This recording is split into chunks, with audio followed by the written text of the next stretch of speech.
우리를 돌아본다 두 번째, 하나님의 놀라운 택하심이라는 말씀의 제목으로 주의 말씀을 함께 나눠보고자 합니다. 2주 전 로마서 강해를 이번 여름 기간 동안에 함께 나누고자 말씀을 드렸습니다. 로마서는 16장으로 되어 있습니다. 1장에서 8장까지는 우리 인간이 율법으로 우리 인간이 가진 공로와 노력과 선행으로 의인이 되거나 구원받는 것이 아니라 오직 믿음으로 의롭게 되는 이 신칭의 그리스도인의 신앙이 중요함을 이 로마서 1장에서 8장까지 이야기하지요. 그리고 그 믿음은 끝내 사랑으로 확증되어야 한다라고 말씀드렸습니다. 그래서 제가 기하학으로 그 예를 들어 설명을 드렸죠. 여러분, 하나님을 인격적으로 만나시고 살아계신 하나님을 경험하는 그 시점, 그 믿음의 시점이죠.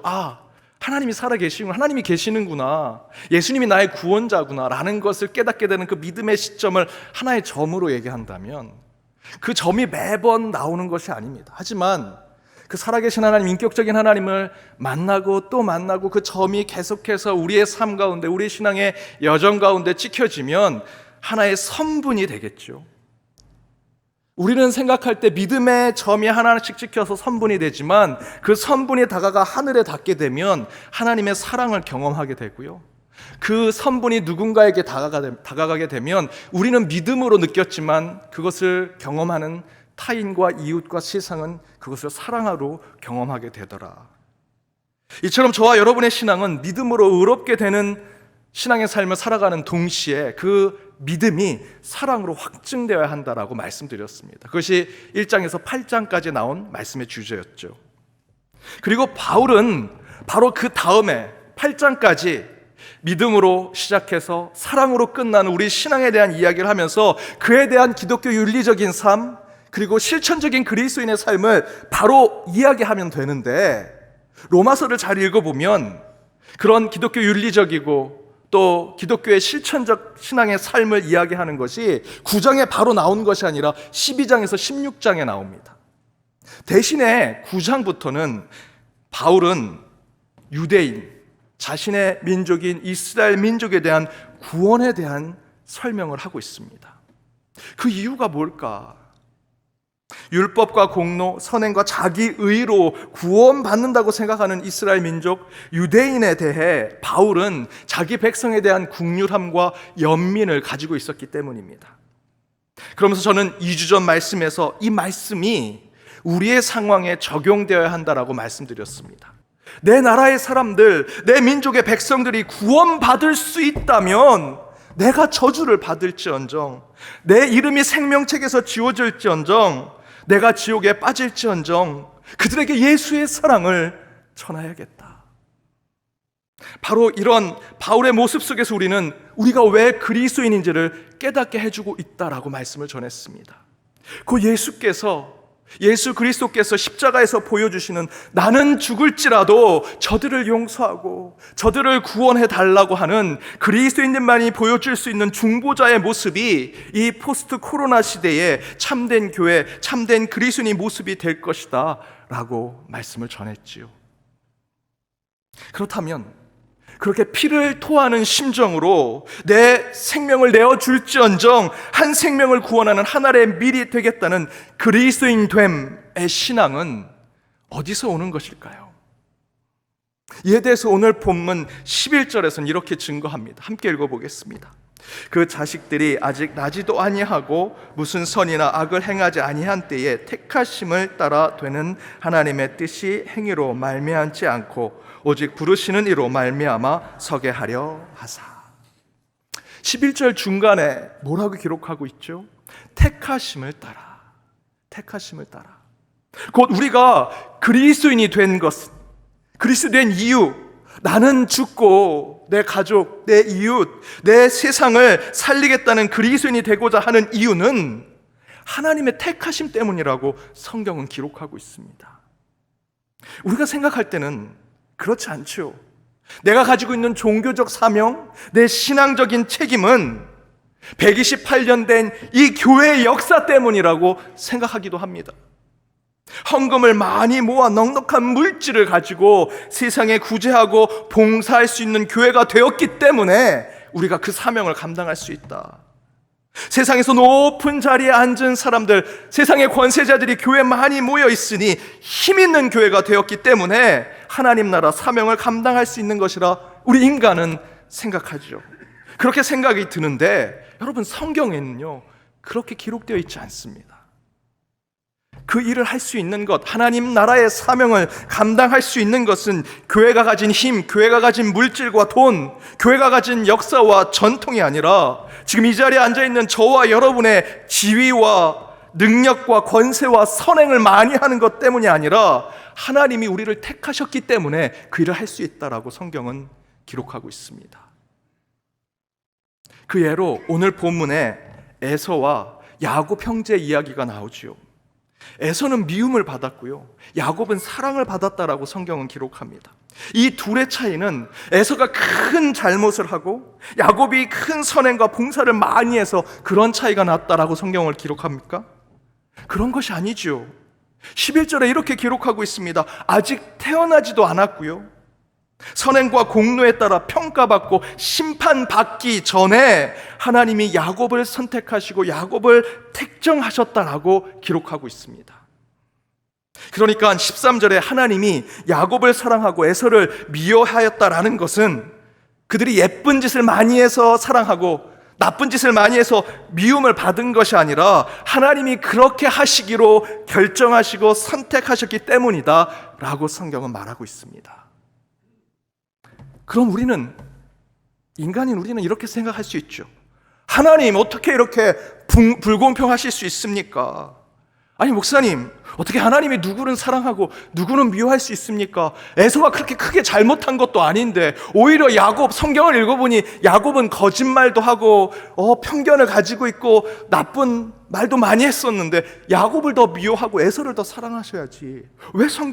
왜 하나님이 이렇게 불의하시고 불공평하십니까? 라고 질문할 수 있죠. 쉬운 질문이 아닙니다. 성경의 큰 난제 중에 하나지요. 그런데 바울도 이런 질문을 받았던 것 같습니다. 14절에 보니 바로 야곱을 사랑하고 에서를 미워한 것에 대한 이야기를 하자마자 바울도 바로 이렇게 얘기합니다.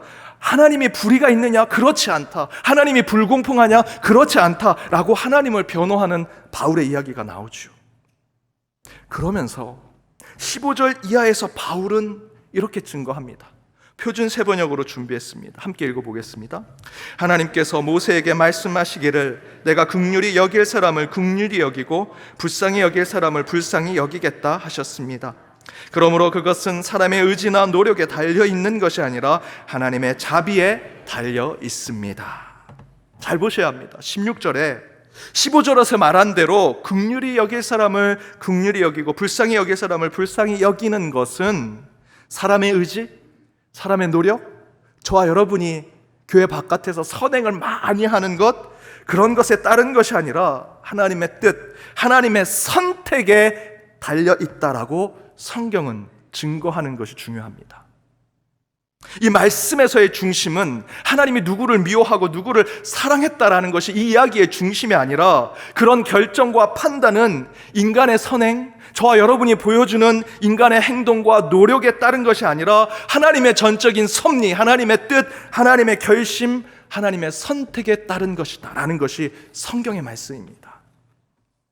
앞에서 말씀드린 대로 기독교의 신앙은 믿음으로 구원받는 것이라고 한다면, 그래서 인간의 공로와 인간의 수고, 인간의 노력과 선행으로 구원받는 것이 아니라면 야곱이 선택받고 에서가 버림받았다라는 사실은 야곱과 에서의 문제가 아니라 전적인 하나님의 목적, 하나님의 이유, 하나님의 섭리에 의한 것이라고 할 수 있습니다. 그 안에서 믿음이라는 것이 무엇일까라고 생각한다면 여기서의 믿음은 그런 하나님의 택하심, 하나님의 섭리하심, 그런 하나님의 뜻하심을 신뢰하는 것, 그것이 기독교의 믿음입니다. 믿음은 인간의 눈에 보이는 것으로 판단하는 것이 아니고요, 전적으로 눈에 보이지 아니하는 하나님의 영역을 신뢰하는 것, 그것이 믿음이죠. 믿음은 보이는 것들의 실상이요 보이지 않는 것들의 증거라 하지 않았습니까? 믿음은 보이지 아니하시는 하나님의 영역, 하나님께서 계획하시고 섭리하시는 것에 대한 신뢰를 갖는 것입니다. 그런 차원에서 저는 솔직히 가난하고 경제적으로 어렵게 사는 나라에 단기 선교를 가면 이런 생각을 했었습니다. 왜 하나님은 저 아픈 아이를 이 나라에 병원도 없고 의사도 없고 이 가난한 나라에 저 아이를 태어나게 하셨을까? 저 아이가 미국이나 아니 우리나라에만 태어났으면 저렇게 아프지 않았을 텐데 왜 하나님은 이렇게 세상을 불공평하게 만드셨을까? 단기 선교 가서 그런 생각을 했습니다. 대학 때 단기 선교를 가서 이 질문을 그 선교지에 있는 선교사님께 던졌더니 그 선교사님이 제게 답을 주셨습니다. 그 답이 제 평생의 신앙적 해답이 되고 있습니다. 그분이 이렇게 대답해 주셨습니다. 저 아이는 자기가 아파도 전혀 불행하다고 생각하지 않습니다. 저 아이는 지금 선교를 통해 예수 믿고 구원받는 자가 되어 누구보다도 행복한 삶을 살고 있습니다. 그런데 왜 겉모습만 보고 구원받았고 선택받았다고 생각하십니까? 그것은 인간의 생각이고 하나님의 생각이 아닙니다. 저는 이 대답을 듣고 제가 얼마나 교만하고 자만에 빠져 있었는지를 깨닫게 되었습니다.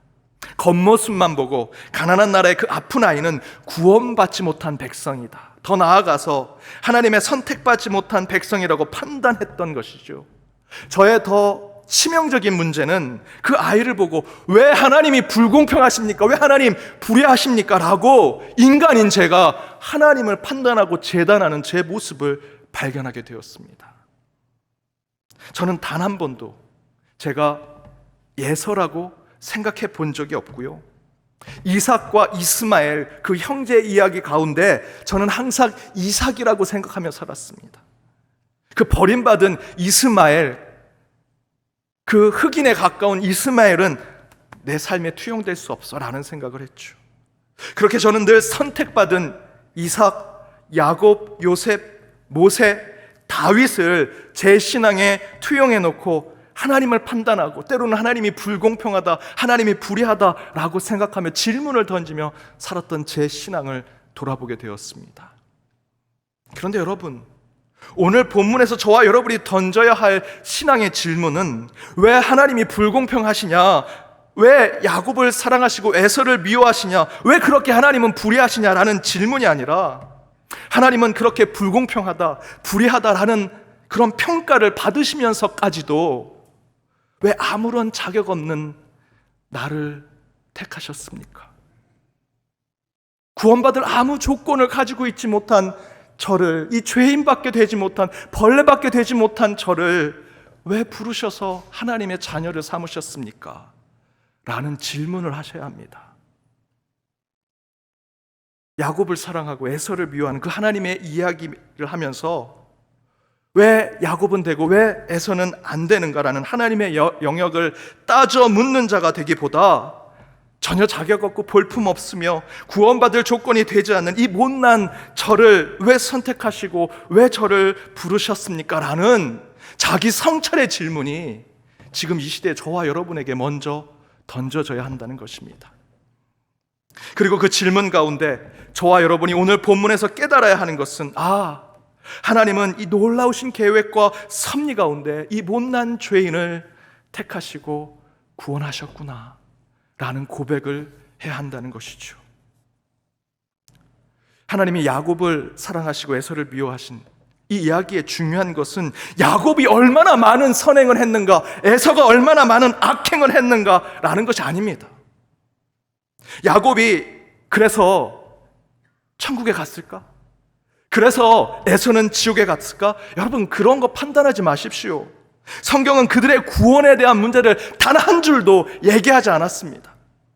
오늘 본문의 말씀은 야곱과 에서 둘 중에 누가 구원을 받고 누가 지옥에 갔느냐라는 얘기를 하는 것이 아닙니다. 대신 성경의 말씀은 그 둘이 어떤 도덕과 윤리의 삶을 살았던, 어떤 선행과 악행을 하였던 상관없이 그들을 구원으로 인도하는 것은 그들의 율법, 그들의 공로, 그들의 선행과 노력이 아니라 하나님의 전적인 택하심과 부르심에 있다라는 메시지를 주는 것입니다.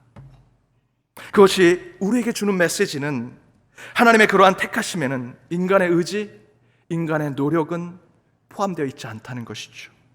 여기서 우리가 할 수 있는 유일한 신앙의 고백은 그렇게 하나님이 이 불쌍한 구원받을 자격이 없는 나를 택하신 것에 그 하나님의 은혜와 구원과 긍휼과 자비가 참으로 놀라운 것이구나 라는 것을 찬양하고 고백하는 것입니다. 사실 저는 오늘 본문 말씀을 가지고 좀 더 신학적인 설명을 하고자 더 묵상하고 더 많은 책들을 살펴보았습니다. 그러던 중에 제 아이가 학교에 갔는데 하교할 때 비가 너무 많이 와서 우산을 가져가야 하게 됐습니다. 차를 타고 가다가 요즘 운전하시는 분들의 이슈가 뭡니까?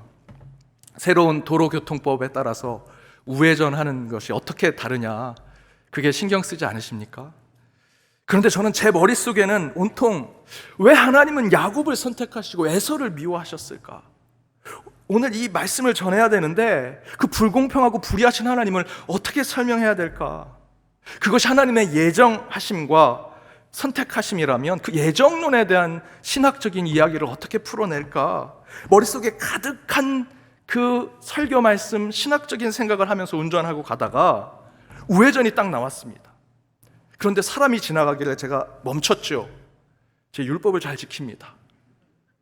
그런데 뒤에 있는 차가 갑자기 빵빵 거리는 겁니다. 한 번도 아니고 막 두세 번 계속 빵빵 거리는 겁니다. 그러면서 제가 생각했죠. 내가 오늘 내 아들이 우산을 안 가져와서 선한 마음으로 이 착한 아버지가 우산을 가져가는데 나한테 빵빵거려? 지금 새로운 법령이 지금 발표돼서 우회전할 때 사람이 지나가면 안 되는데 내가 지금 바리새인처럼 율법을 이렇게 지키는데 나한테 빵빵거려? 지금 내 머릿속에는 거룩한 하나님의 말씀을 신학적으로 생각하고 있는데 나한테 빵빵거려? 여러분, 제가 한 손가락에 생기지 않았습니까? 제가 거기서 참아야 되는데 욱 하고 말았습니다. 차를 신호대로가 지나가자마자 1차선이었는데 그 자리에 차를 세웠습니다. 그리고 비가 한참 내리는데 밖에 나가서 내리라고. 지금 우회전할 때 가면 안 되는데 사람 가는데 제가 서 있는데 왜 빵빵거리냐고. 당신 지금 차 1차선에 세워놓으면 당신도 잘못이라고. 서로 삿대질하면서 비를 쫄딱 맞으면서 거기서 5분 동안 싸웠습니다. 우회전 법령 잘 지키세요. 당신이나 잘해. 그러면서 서로 헤어졌습니다. 비를 쫄딱 맞고 차 안에 들어갔는데 얼마나 제 자신이 초라하던지. 경찰도 아닌데 내가 왜 그랬을까? 휴가 중에 수도사처럼 침묵하고 영성 훈련하면서 영적인 재충전을 잘해서 거룩한 말씀을 전해야 되는데 비 맞고 당신 잘해, 당신이나 잘해 하는 싸움이나 하는 제 모습을 보면서 다음 주에 설교하러 서야 되는데 우리 언덕교회 성도님들 생각하니 너무나 죄송하고 반성하고 회개하게 됐습니다. 그리고 다시 오늘 이 말씀을 새롭게 묵상했습니다. 그러자 하나님께서 제게 이런 마음을 주셨습니다. 나 같은 못난 목사도 하나님이 택하셔서 하나님 말씀을 전해 누군가에겐 은혜를 주고 누군가에는 구원을 경험케 하시는데 내가 뭐라고? 그런 마음으로 다시 오늘 본문을 읽는데요. 전에는 야곱을 택하시고 에서를 버리셨다라고 하는 이 말씀에 집착을 해서 하나님이 불공평하고 하나님이 불의하시다라고 하는 생각에 빠졌는데 저는 도리어 이 일을 겪고 17절과 18절 말씀에 마음이 두기 시작했습니다. 우리 함께 읽어보겠습니다. 그래서 성경에 바로를 두고 말씀하시기를 내가 이 일을 하려고 너를 세웠다. 곧 너로 말미암아 내 능력을 나타내고 내 이름을 온 땅에 전파하게 하려는 것이다 하셨습니다. 그러므로 하나님께서는 긍휼히 여기시고자 하는 사람을 긍휼히 여기시고 완악하게 하시고자 하는 사람을 완악하게 하십니다. 전에는 아브람, 이삭, 야곱, 요셉, 모세, 다윗 그들을 통해 제 삶을 투영하면서 보았는데 제가 아무것도 아니라는 생각을 깨닫고 되니 이제 이 17절, 18절의 말씀대로 나는 모세가 아니라 애굽왕 바로였구나. 나는 사울과 같은 존재, 다윗이 아니라 사울 같은 존재였구나. 나는 가룟 유다와 같은 존재였구나라는 것을 깨닫게 되었습니다. 여러분, 이 자리에 제가 높은 곳에 서서 거룩하게 보이는 옷을 입고 근엄한 목소리로 말씀을 전하는 이 사람, 여러분, 저는요, 작은 의로움에 인간의 혈기를 부리는 별 볼 일 없는 인간입니다. 작은 감정에 분노하고요, 인간적 집착과 편견에 편가르고 정죄하는 죄인에 불과한 존재입니다. 그런데 하나님께서 오늘 본문 이 17절의 말씀을 통해 제게 위로를 주십니다. 내가, 하나님이 연동교회 내 백성에게 말씀을 깨우치게 하기 위해서 죄인된 너를 세웠다. 곧 잘난 거 하나 없는 너로 말미암아 내 능력을 나타내고 내 이름을 온 땅에 전파하게 할 것이다. 여러분, 이 얼마나 놀라운 하나님의 긍휼과 은혜의 말씀입니까? 여러분, 이 말씀은 제게만 주어진 말씀이 아닙니다. 여러분에게도 똑같이 주어지는 말씀이죠. 이번 가을에 분당 우리 교회 이찬수 목사님이 말씀 사경의 강사로 우리 교회 오십니다. 제가 개척할 때 그 개척하는 교회에 그 이찬수 목사님 누님이 계셔서 그 누님이 개척하는데 이 김주영 목사 괜찮겠냐고 물어보셨다고 합니다. 그때 이찬수 목사님이 바로 이렇게 대답했어요. 누님, 그 목사 믿지 마세요. 그 얘기를 제게 해주시는데 제가 기분이 나빴을까요? 아니요. 이찬수 목사님 말씀이 맞구나. 여러분, 이 자리에 선 저를 믿지 마십시오. 대신 하나님의 말씀을 믿으십시오. 하나님을 믿으십시오. 여러분, 우리 출발은 다시 설정되어야 합니다. 여러분 생각하시죠? 나는 유대인처럼, 이스라엘 민족처럼 아브라함, 이삭, 야곱, 요셉이 내 출발점이 아니요. 오늘 바울이 고백한 대로 저와 여러분의 출발은 애굽왕 바로에서부터 출발해야 되고요, 장자권을 마음대로 판, 하나님이 준 장자권을 마음대로 판 에서에서부터 출발하는 자들이 되어야 합니다. 그럼에도 불구하고 아무것도 아닌 저와 여러분을 주님께서 택하셔서 하나님 자녀 삼아주시고 우리를 그리스도인으로 불러주시는 거 아니겠습니까? 여러분, 저와 여러분 아무것도 아니잖아요. 볼품없는 자, 죄인에 불과한데요, 지금 누군가는 여러분을 통해 하나님을 생각하고 있습니다. 여러분의 몇 마디 안 되는 기도 때문에 여러분 기도하는 그 중보자는 그 기도로 다시 일어서고 있다라는 것입니다. 나는 애굽왕 바로밖에 안 되는 존재인데, 나는 하나님의 장자권을 마음대로 팔아먹은 에서밖에 되지 않는 존재인데, 하나님은 여러분을 통해 역사하시고 섭리하고 계신다라는 것이죠.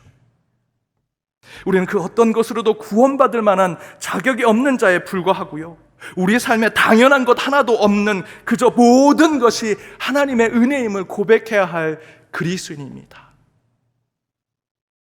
그렇게 주님께서 거저 베풀어 주신 은혜와 긍휼로 저와 여러분이 지금 이 자리에 있는 것 아니겠습니까? 에서가 어떻다, 야곱이 어떻다, 여러분 그거 따져 묻지 마십시오. 쓸데없는 걱정입니다. 지금 저와 여러분이 걱정해야 하는 것은 아무런 자격 없는 나를 택하시고 구원해 주신 내 삶 가운데 내가 어떻게 하나님의 일을 하며 살아갈까, 그거 기도하시고 그거 묵상하십시오. 그렇게 주님께서 거저 베풀어 주신 은혜와 긍휼 가운데 하나님이 베풀어 주신 그 택하심을 잊지 마시고 모든 것이 하나님의 은혜요, 하나님의 긍휼하심에 있다 고백하며 감사로 살아가는 한 주가 되시길 주님의 이름으로 축복합니다.